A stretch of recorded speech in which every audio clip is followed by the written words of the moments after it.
Hello and welcome to Warcraft Daily for today, the 15th of September 2013. So in today's news, we have the last little few topics and stuff from the interview, some Connected Realms talk, and some stuff about the channel, viewer feedback request, and a whole bunch of things about me planning a show and stuff like that, so it'll be good. Now, let's get into the interview.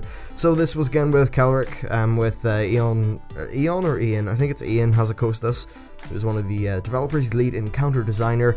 So let's go. Now, he said the daily cap made players think that people should log on and then do Golden Lotus, then Shadowpan, then Claxi, then Celestials, etc, etc, which basically meant that people were burnt out in a week of quests. It was that ridiculous. Now, Blizzard more wanted this, the removal of the cap to be so that people could just do as much or as little as they wanted, but of course when you make something optimal in an MMO, people will do it because it's a game about gear progression, and that makes, in people's heads at the time, the most sense, even though they may not enjoy it from the minute to minute.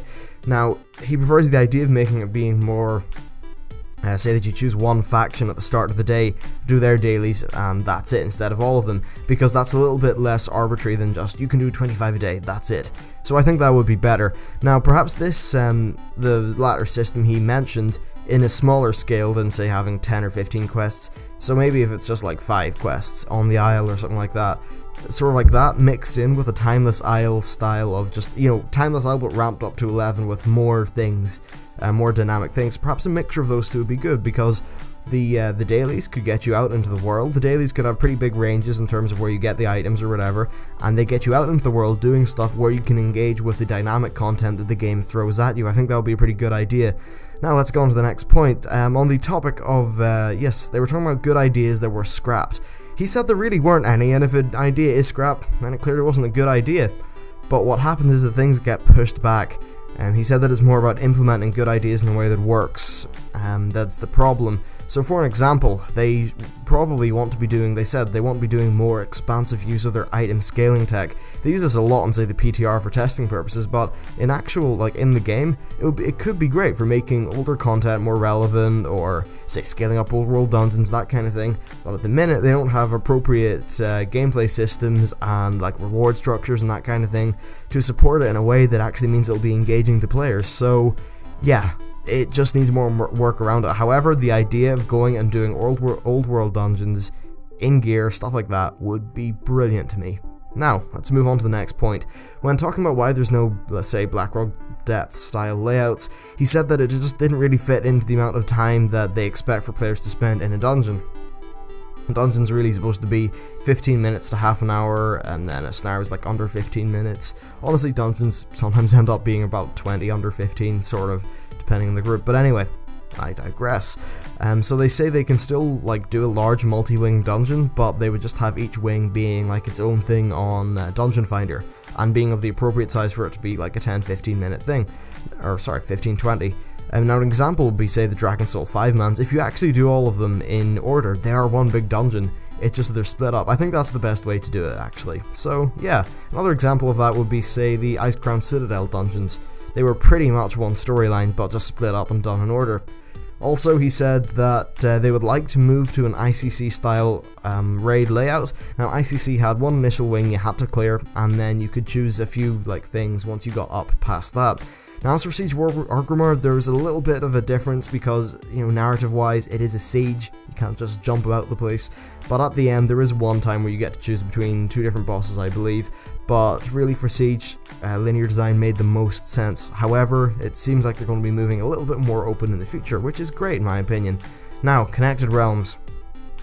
So there's a lot of confusion because what they've said's been sort of vague in some instances, and they haven't even been implemented yet. And there's really no word on when they will be. So here's 2 points we got out of the blues today.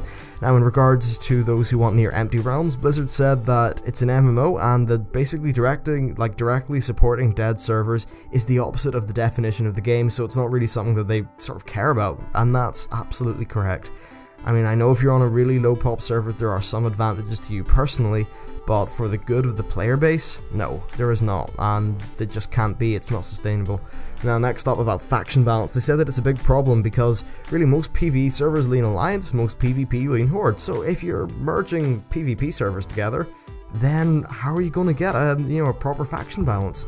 it's going to be quite hard. This is a bit of an interesting problem, and honestly, I just think that they'll have to faction balance as best they can, but still just try to get them to be healthy pops, because it's just the best you can do at the minute, I think.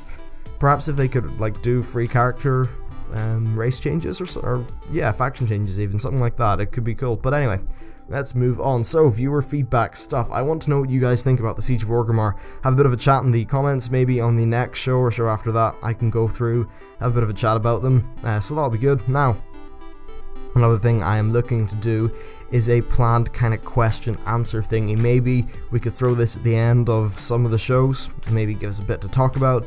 All I would really want is one to do questions a show, but obviously I'll probably get more than that, so I will have to see how it works. The best way to do this will probably be via email or something like that. Maybe I'll just set up like a specific email for the show. That might work. But it's something that I've been wanting to do for quite a while now, and I think it would be a good idea. Really, over the last few days, I got like 500 subscribers, which is crazy. Madness.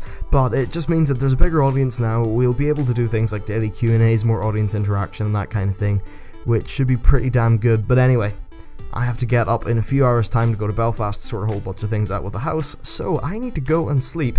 Thank you for watching. I will... Oh, yeah, by the way, if you're wondering why there's a bit of a, like, time dilation field craziness thing going on, I'm recording this at 3 AM to go up tomorrow normally because I'm away all day, so yeah, YouTube schedule uploader. Anyway, thanks for watching, and I'll see you next time.